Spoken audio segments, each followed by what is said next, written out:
चेहरे पे दर्द, दिल में सम्मान, हर आंख नम, हर दिल उदास, हर शख्स गमगीन और देशभक्ति के नारों से गूंजती अंतिम यात्रा। केदारनाथ में हुए हेलीकॉप्टर क्रैश में जान गंवाने वाले पायलट और retired lieutenant colonel Rajveer Singh Chauhan को राजकीय सम्मान के साथ अंतिम विदाई दी गई।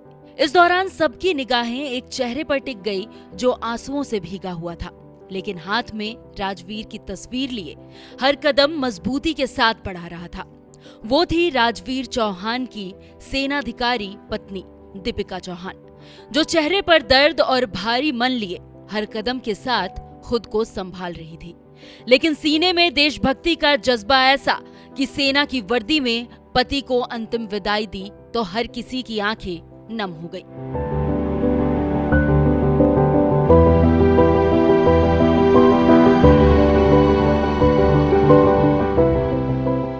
15 जून को केदारनाथ में हुए हेलीकॉप्टर क्रैश में कैप्टन राजवीर की मौत हो गई। जैसे ही उनके पार्थिव शरीर को जयपुर स्थित उनके घर लाया गया तो पूरा इलाका देशभक्ति के नारों से गूंज उठा। बुजुर्ग माँ बाप भी अपने बहादुर बेटे की अंतिम यात्रा में वंदे मातरम के नारे लगाते रहे। देशभक्ति का ऐसा जज्बा भी उन्होंने अपने बेटे और बहू से ही सीखा था, क्योंकि दोनों ही देश सेवा में अपना योगदान दे रहे थे। लेकिन साथ ही आंसू भी थे जो थमने का नाम नहीं ले रहे थे। उन्हें बेटे की बहादुरी पर नाज था, लेकिन भला वो कलेजा कहां से लाते जो बेटे को खोने का गम सहने की ताकत देते। पत्नी दीपिका पति राजवीर की तस्वीर लिए सबसे आगे चल रही थी, प्रेरणा और मजबूती का संदेश दे रही थी। राजवीर को अंतिम सैल्यूट कर रही थी और आखिरी बार पति को बस जी भर कर देख लेना चाहती थी। उनके दिल में जो दर्द था वो निस्वार्थ आंखों से लगातार बहता रहा। शायद वो उन्हीं आंसुओं से पति के जले हुए चेहरे को थोड़ा ठंडक देना चाहती थी।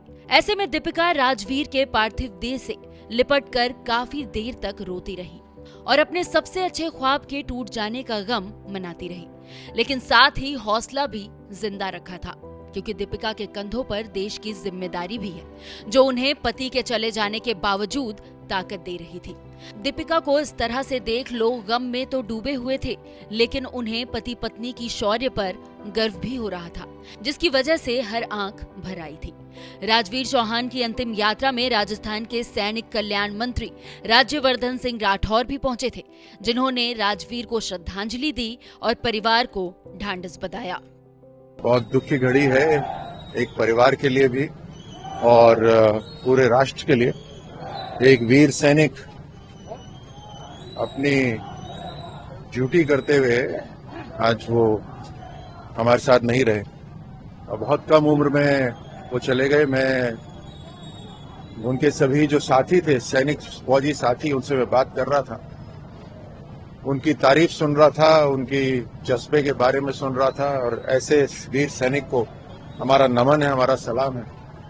मैं उनकी परिवार को नमन करता हूं। उनकी माँ ऐसे समय जब इतना कम उम्र में उनका बेटा चला जाए, उसमें भी भारत माता की जय कर रही थी, वंदे मातरम कर रही थी। मैंने उनके चरण छुए, उन्होंने बोला कि मुझे ताकत मेरे बेटे ने और मेरी बहू ने दी, जो दोनों सैनिक हैं। दिवंगत कैप्टन राजवीर चौहान के बारे में जानिए। 15 साल तक भारतीय सेना में सेवाएं दी, कई बड़े रेस्क्यू ऑपरेशन में अहम भूमिका निभाई। रिटायरमेंट के बाद अक्टूबर 2024 में एविएशन सेक्टर ज्वाइन किया। Private heli company Aryan aviation में पायलट बने। 4 महीने पहले 2 जुड़वा बच्चों के पिता बने थे। शादी के 14 साल बाद उनके आंगन में किलकारी गूंजी थी, लेकिन किसे पता था कि 14 साल बाद पिता का सुख देखने वाले राजवीर के बच्चों के सिर से फादर्स डे के दिन ही पिता का साया छिन जाएगा और बच्चों की वजह से ही हो रहे भव्य समारोह की तैयारियां मातम में बदल जाएंगी। 15 जून की ही वो मनहूस तारीख थी जब केदारनाथ में श्रद्धालुओं को ले जाते हुए उनका प्लेन गौरीकुंड के पास क्रैश हो गया था।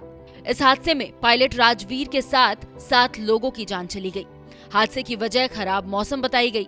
बताया जा रहा है कि जब राजवीर हेलीकॉप्टर लेकर निकले तब उन्होंने अपने बाकी पायलट साथियों को इसके बारे में अपडेट दी थी, जिससे वो किसी तरह का रिस्क ना ले, लेकिन वो खुद हादसे को टाल ना सके और अपनी जान गंवा दी। अब राजवीर सिंह के साहस और देश सेवा की हर कहीं बातें हो रही है। साथ ही उनकी पत्नी दीपिका ने जिस मजबूती और सम्मान के साथ पति को अंतिम विदाई दी है, उसने हर किसी को इमोशनल कर दिया। वो संदेश दे रही थी, एक सेनाधिकारी के लिए उनके प्राणों से कई ज्यादा देश सेवा जरूरी है, जिनके लिए हर हालात में देश से बढ़कर कुछ भी नहीं है।